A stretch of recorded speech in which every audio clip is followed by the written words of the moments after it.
Fox News alert: the United States and Israel unleashing a devastating shock and awe campaign tonight against the remnants of the Iranian regime as the Senate bid to limit Trump's war powers just failed.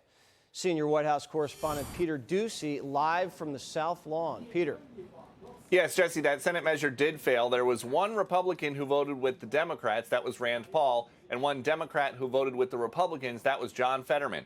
Earlier today, Caroline Leavitt was one of the many White House officials who declined to call this a war. She was asked specifically if this is a regime change war. She said, no, it's Operation Epic Fury. But then a few hours later, President Trump said it is a war. And again, he didn't say it was a regime change war, but he did say it was a war where everybody seems to want to be a leader. They end up dead war. Something interesting in terms of next steps. On Friday, they have invited defense contractors here to the White House. They need to talk to them urgently about replenishing U.S. weapons stockpiles, because every video that you see, a missile is being fired. And something really interesting that just crossed in Reuters.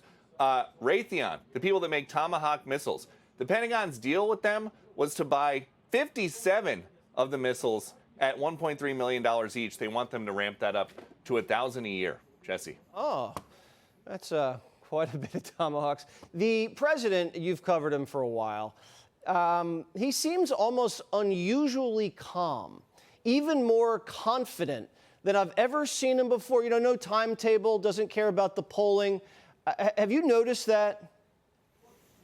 Yes, definitely. And you got to consider that there are a lot of men and women in harm's way. But the president knows a lot that he is not sharing with the American people in real time. And we know that because I was talking to him on Friday about this, and he said he hadn't made up his mind. We learned that 4 days earlier, Bibi Netanyahu called and said, hey, the Ayatollah and all of the senior leaders of Iran are going to be in one place at one time Saturday morning. This is our chance. The president knew that all along while he was talking about the war. So who knows what kind of intel he's got right now. But it's something, and that would probably speak to the calm. All right.